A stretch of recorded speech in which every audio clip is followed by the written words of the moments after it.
So we'll pick up where we left off yesterday because we did one example on finding the missing sides and angles using law of sines. So we're going to do another one here. It's 8 degrees. So we're going to call one of these angles 98 degrees. I can give you a sheet. Then we'll call this angle here 43 degrees.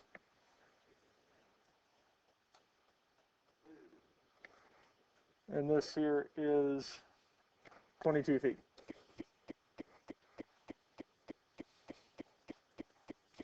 So we're going to use this setup here.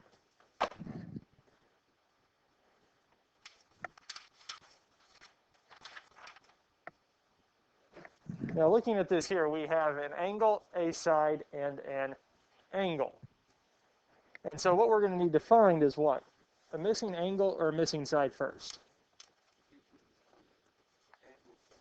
We can find the angle faster because any three angles inside of a triangle always add up to be 180.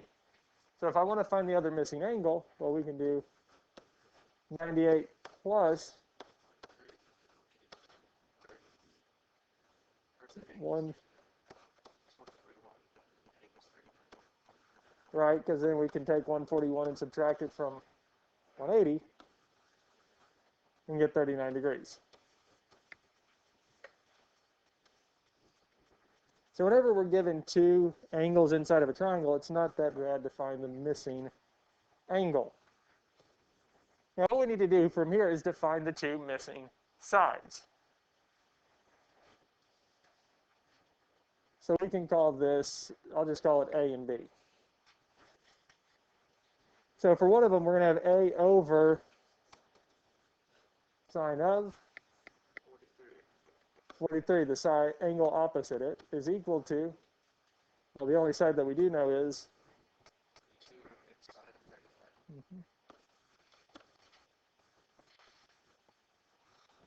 so this here would be one of them. The other, when we find B, is going to be B over sine of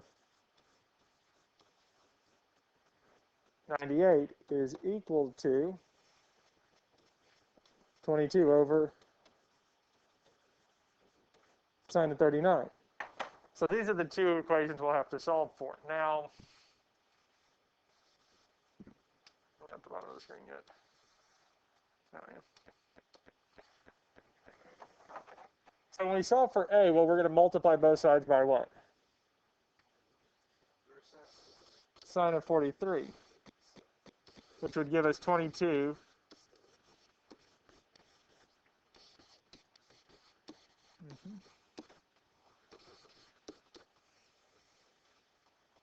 And at this point here, we can plug it in. And we need to make sure that our calculator is in degrees, not radians, because we're talking about degree angles and degree measures.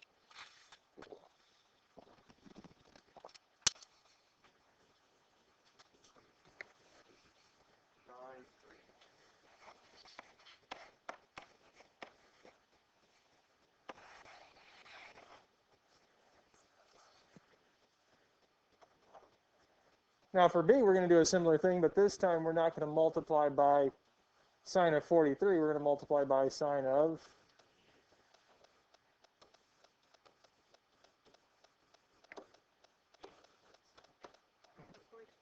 yes. In degrees, because I had 23.84. Oh, I put 37 instead of 30. Sorry. You're good? No. We need the correct answer. So it's what, 23.84.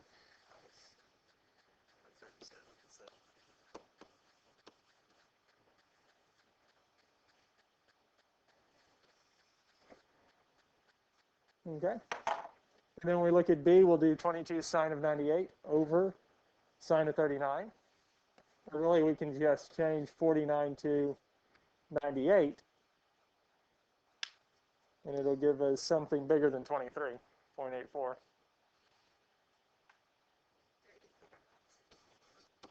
.65? 61.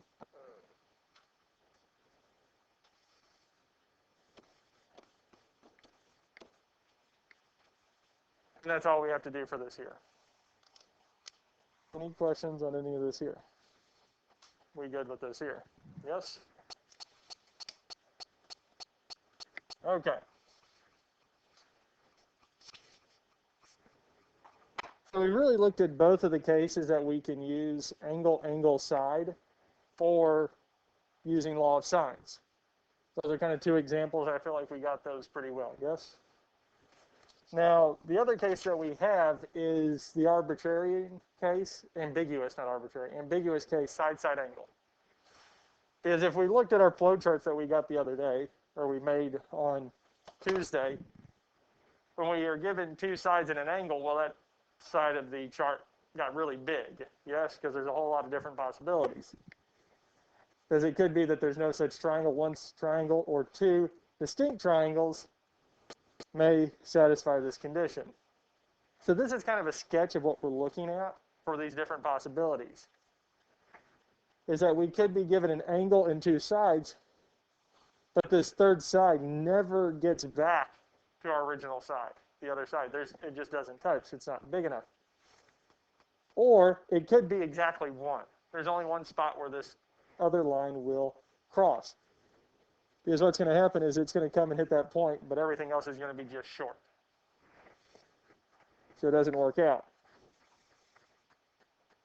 The same is true here, because this is the only point, because when it comes back around here, it's going to be over here. So it doesn't work. There's only one case. Or this case, there are two that could be true. Or none, or one. So there's three possibilities. We have no triangles, no solution, one triangle, or two. And instead of trying to look at this and see how does this all work out, I gave you the flow chart to kind of simplify your thought process on this. Well, it told us there's one solution. But we'll use the flow chart to kind of look at this here. So when we look at the flow chart, it tells us we have two sides and an angle. So we're going that route. Two sides and an angle. Now, is the given angle greater than 90 degrees? No. Okay, so we go down. Is A less than B, or is A greater than B? So A is always going to be, angle and A are always going to go together. The given angle and the side opposite would go together. So that's our A. A is 22, B is 12. So A is what? Greater than B. One solution. So this has one solution. It does have one solution. And we can go about finding it.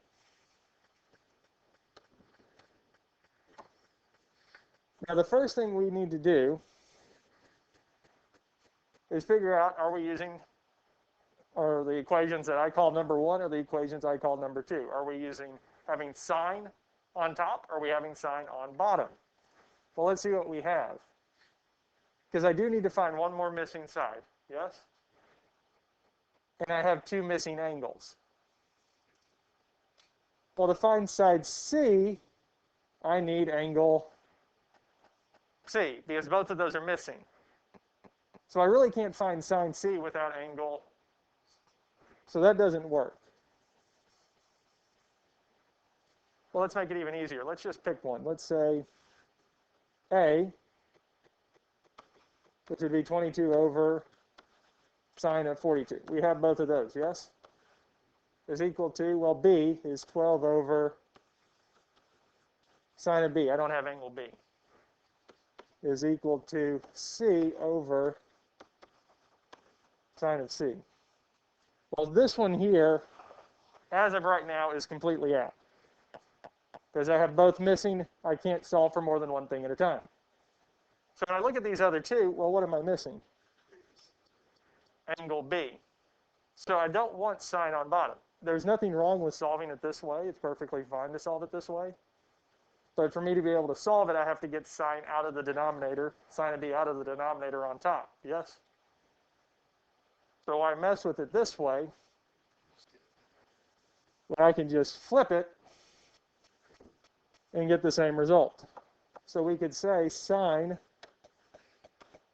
of B over 12 is equal to, sine of 42 over 22. So this will get us to the exact same place. We just have to take a few less steps. Well, the first thing we need to do is we need to get sine by itself, sine of b by itself. So I'm going to multiply both sides by 12. Now at this point, it's very tempting to plug this into the calculator. And there's going to be some teachers in some places where they will say, go on and plug it in. And when I say plug it in, I mean doing 12 sine of 42 over 22. They'll have you plug this in. But as we've learned and kind of y'all have seen, will sine, if I have sine, cosine, or tangent in there and I'm finding a value for it, will it ever be a whole number? Very rarely, right? Because we can get 1/2 and whatnot, but sometimes we'll get square root 3 over 2. We get decimal answers. Yes? The likelihood of us having sine, cosine, or tangent have a whole number has to be either 0, 90, 180, 270, 360, one of those multiples, or our special 30, 45, 60, one of those special cases. Otherwise, you're most likely going to hit a decimal number. And really, if it's a real world problem, they took real numbers, not ones that they set up to be nice, we're going to get a decimal, yes? And we haven't got b by itself, so most likely we're going to have to approximate this decimal before we can figure it out. So I leave it. This is just the mathematician in me. I do not type this into the calculator because I have, odds are, this is going to be a decimal. So we can't put the full decimal in if I try to type the decimal. So I leave it alone for now. But we need to get b by itself, yes? How can I undo sine?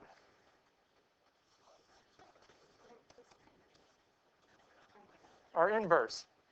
Because sine inverse of sine, as long as it's between our range, because we talked about for sine, it's between negative pi over 2 and pi over 2. As long as it's between those values, sine inverse of sine, we'll simplify to b. We'll simplify to that angle. What I would do to one side, I have to do to the other. So b is equal to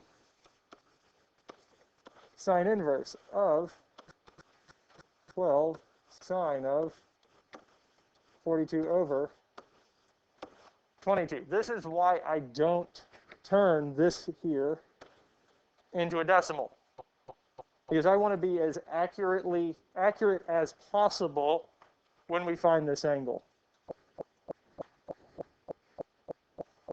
And if we calculate this, at this point now we can just type this in. Sine inverse, inside those parentheses we can type this whole thing in.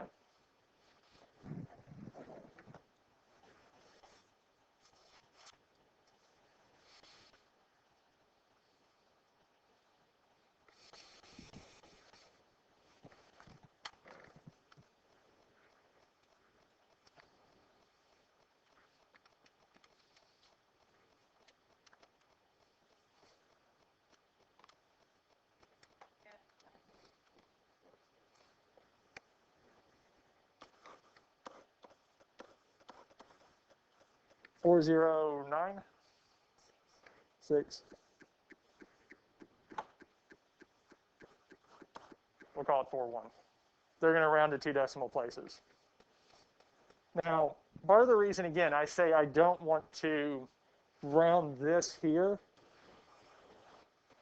as a decimal or get it as a decimal, because I went on and calculated that myself just now. And in this here is approximately 0.364980331. Now, if I take sine inverse of this here, 0.364, because I approximated, I get 21.346. It's not a huge difference, but that is a difference. I like being mathematically accurate as possible, rounding as little as possible, rounding as few times as possible. So we get this here. It's a little bit closer, it's a little bit more accurate.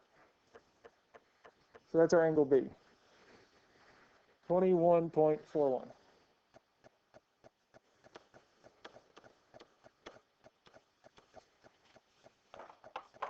Is that the exact 100% exact angle? Well, no, because we had to round. Okay.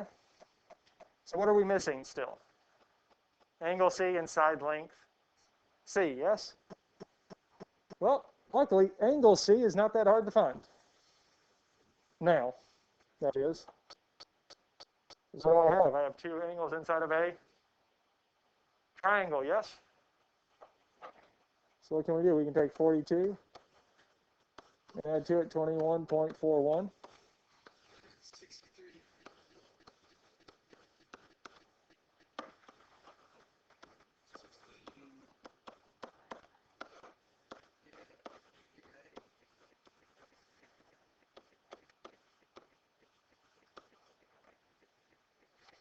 And that's all we have to do to find angle C. We add the other two angles together and subtract it from 180. So that leaves us with finding what? Side length C. We can do that by having C over sine of 116.59. Thank you.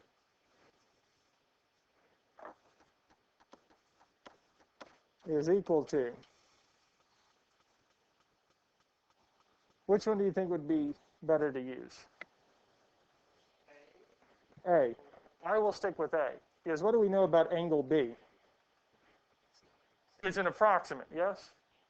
Angle A is for sure, well, wrong one on top, is 22 on top, but it is sine of 4 degrees. It's exactly 42 degrees. It is the precise number. And we already have one approximate number already plugged in there, the 116.59. Well, what are we going to do to find it? We're going to multiply both sides by. And get that C is equal to, well, 22 times sine of 116.59. We're multiplying both sides by it over sine of 42. Now to get here, I didn't write it in. I'll go on.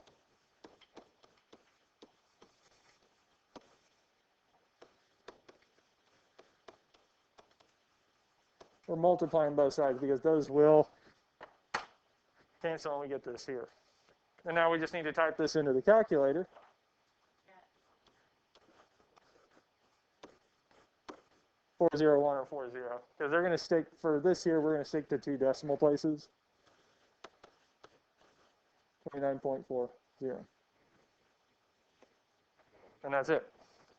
That's all we have to do with this here. Questions on this here?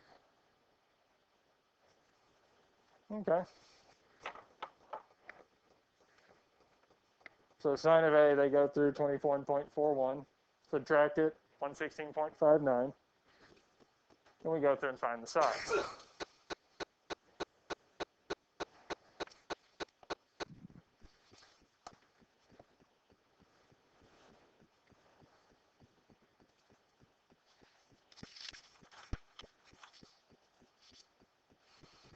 Okay. So we're given a triangle. One of the angles is 85 degrees. We have 25 feet and 15 feet. So we'll call it A. Well, I think they like this being C and this being B. But on the whole, it really doesn't matter because on the chart, what we're really looking at, A and angle A, is the angle on the side opposite. Go in those spots. So we look at this here, so two sides at an angle, so we go that route. Is the given angle greater than or equal to 90? No, okay, so we drop down. Is A less than B or is A greater than B? So is 15 less than 25 or greater than 25? Less than. Okay, we're going that route. Which brings us to three branches. And what's really comparing is now B and sine, what is it? No, it's A and B sine of A. So A is the side opposite that angle, so for this here it'd be 15. Over here we have 25 sine of 85. Type that into the calculator. Type in 25 sine of 85 degrees. Because we really just want to know what this value is.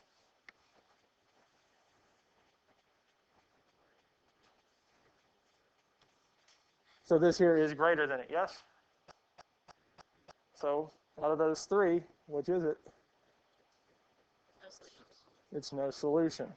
Okay, let's actually get a reason why. Because what we're saying, and what they did, is, I'm just going to get a marker, a pen. And what they did is they took a line and dropped it straight down here and made a right angle.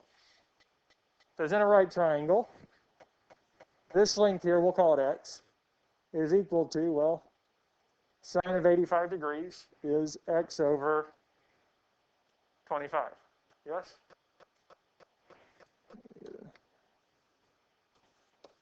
The sine of 85 is equal to opposite over hypotenuse.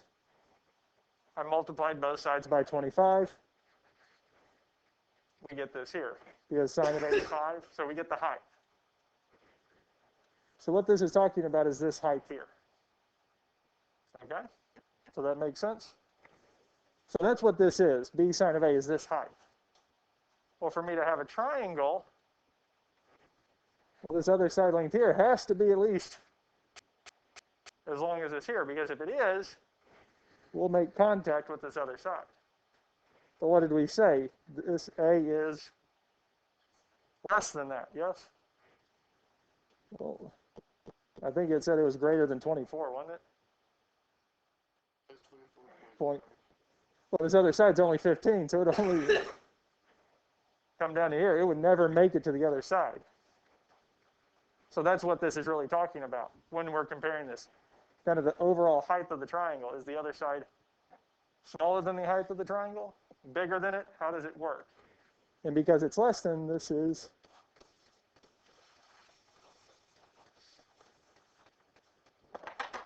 no solution. Questions on this here? All right. We're going to do this again. I'm going to throw a marker.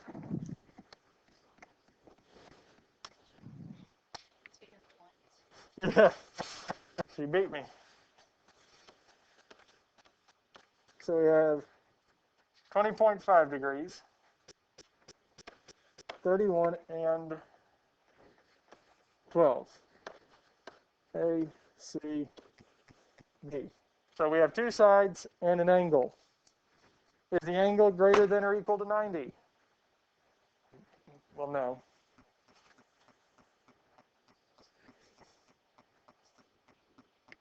A is less than B. So now we're back into our A and B sine of A. So we're trying to see is 12, how does 12 and 31 sine of 20.5 relate?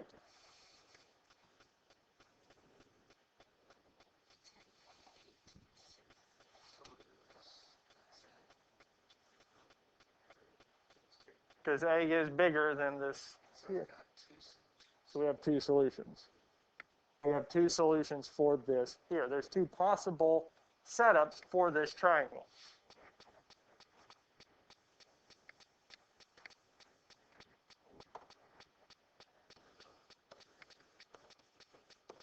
Two solutions. So what that means, when everything is said and done, I'm going to have, so we have side length C. I'm going to have two side lengths of C, two angle C's, and two angle B's. I'm going to have two of each. Now looking at this here, the first angle I need to find is angle B. That's going to be the first one. So to find this, well, I'm going to have sine of B over 31 is equal to sine of 20.5 over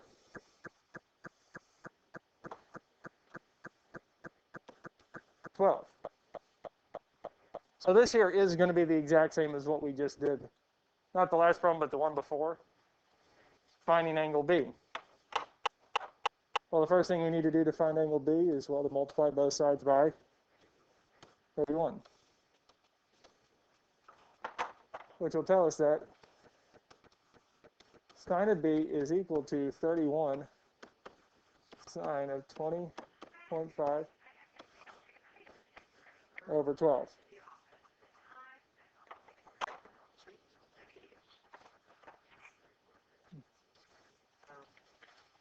Now at this point here, again, we need to get B by itself, so we'll take the inverse of both sides. Sine inverse, sine inverse.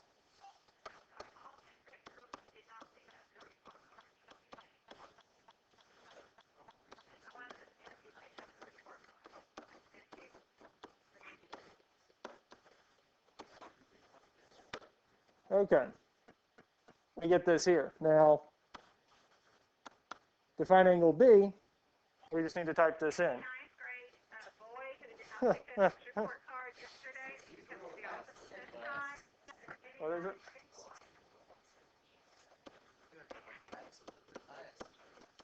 64.78 degrees. So I'm going to give us a new page.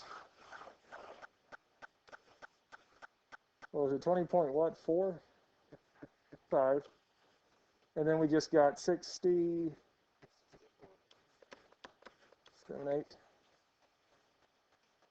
We're told that this is 30.12. So this is one of the triangles that we have.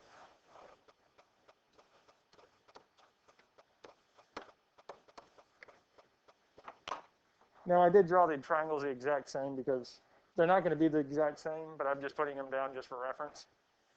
Now we know that these three angles add up to B. So we can add 20.5 and 64.78 together and subtract it from 180.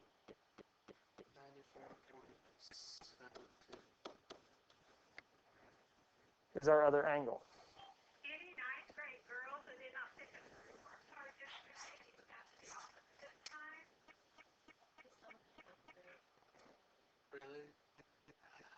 Now, to find this other angle, what we're going to do is I'm going to take 180 and subtract from it 64.78. Oh, because it's gonna make a straight line. Mm-hmm. Okay. So 115.22. Okay, now this might seem weird. It's kind of talking about straight line, and it does. I'm going to add another slide to kind of explain this. And what we're talking about is we have this triangle here. And we have, and it'll look something like this here, because this side stretches over to both sides. We have two different triangles. And what we're saying is that we have this angle, this side, and this side. Well, this side is also the same length, yes? So this triangle here, so going from here to here to here to here, has two congruent sides, yes? So according to our isosceles triangle theorem, the base angles are congruent. If two sides in a triangle are congruent, the side angles opposite those sides are also congruent.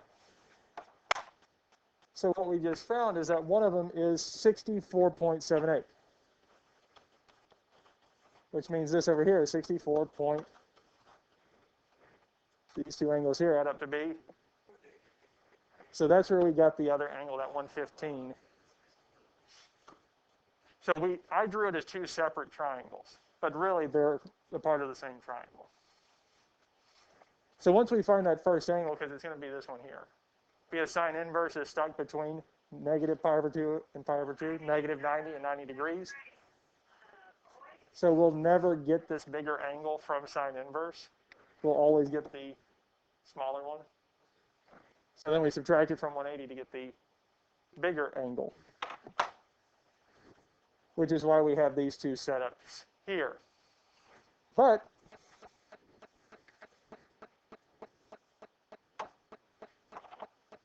we can still find the other angle.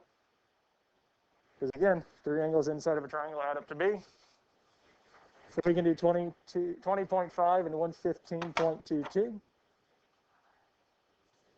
Mm-hmm. 44.28.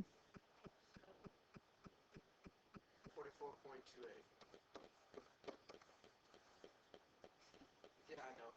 So we found Calculator.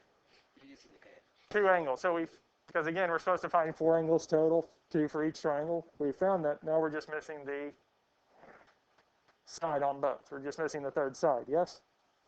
Now, I'm going to pick a setup for both of these here intentionally because we're missing side length C. So we'll have C over sine of 94.72 is equal to. What side length would I pick, or what side length would you pick to use here?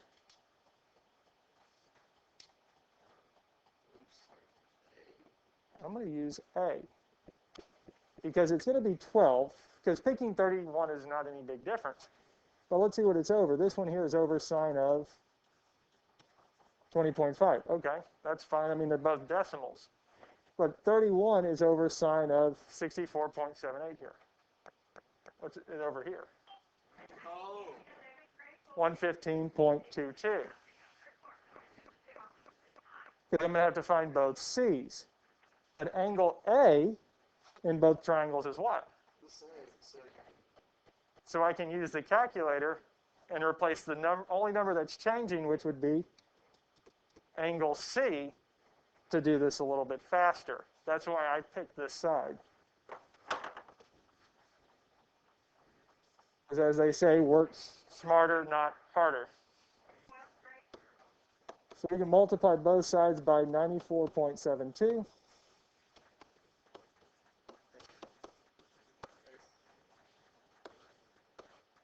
These will cancel, and I'll let you go here in a second.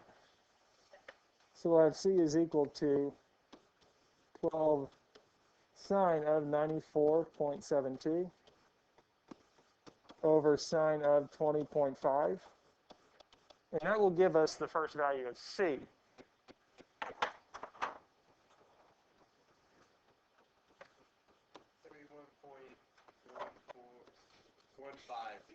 $31.15.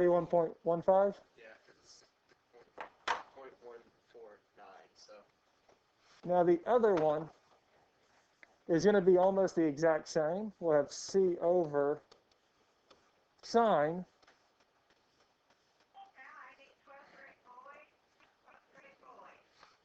Which here is going to be 44.28. But we'll have the exact same thing since we chose 12 over, since we'll choose 12 over sine of 20.5, which is really just C is equal to 12 sine of 44.28 over sine of 20.5. 23.9 what? And that's it. So we have our two sides and our four angles. And that's it. So it's not that this is any harder, as we kind of see here. This is not any harder than what we were doing before. We just have to pay attention to the fact that there are two triangles that we can have. And that's the only real difference.